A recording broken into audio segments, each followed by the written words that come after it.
యేసు సమాప్తమైనదని చెప్పి తల వచ్చి ఆత్మను అప్పగించుకున్నాడు. అక్కడ దేవుడు పరిశుద్ధాత్మ దేవుడు ఇక్కడ సెలవిస్తుంది ఏంటంటే, యేసుక్రీస్తు ప్రభువారు సిలువలో పలికిన 6వ మాట తాను సమాప్తమైనది, ఇట్ ఈస్ ఫినిష్ అంటే నేను దేవుని పని నిమిత్తమై వచ్చాను కాబట్టి దేవునికి ఆయన ఆత్మను అప్పగించుకుంటున్నాడు.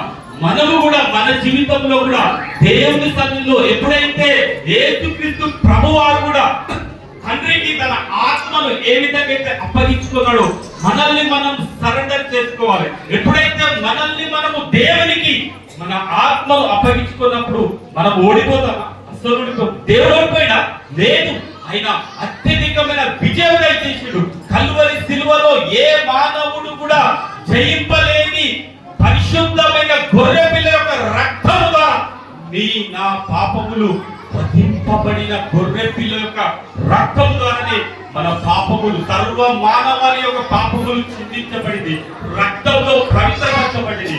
లేఖనములు ఏ విధంగా సెలవిస్తుందంటే యోహాను సువార్త 4:34.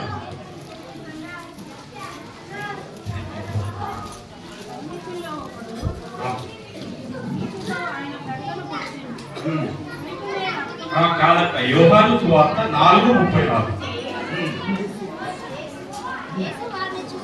అవును.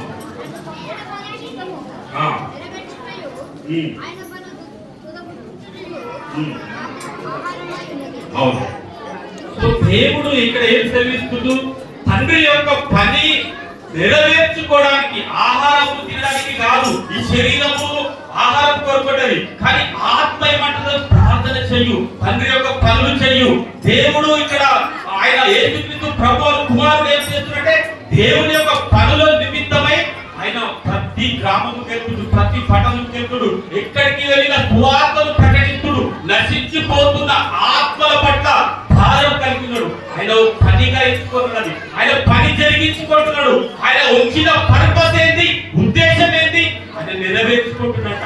మనము కూడా మన జీవితాలలో మన దేవుని యొక్క పర్పస్ అంటే ఇక్కడ వచ్చిన పుట్టిన ప్రతి మానవానికి, ప్రతి స్త్రీ పురుషుకి, ప్రతి ఒక్కరికి దేవుడు ఒక పర్పస్ నిమిత్తమే, ఒక పని నిమిత్తమే భూమి మీదకి దేవుడు ప్రతి ఒక్కరికి ఇక్కడ తీసుకొచ్చి. కాబట్టి యేసుక్రీస్తు ప్రభువారు కూడా కల్వరి సిలువలో ఏ విధంగా అయితే ఇదిగో మన నిమిత్తమై బలియాగమైందో మనం కూడా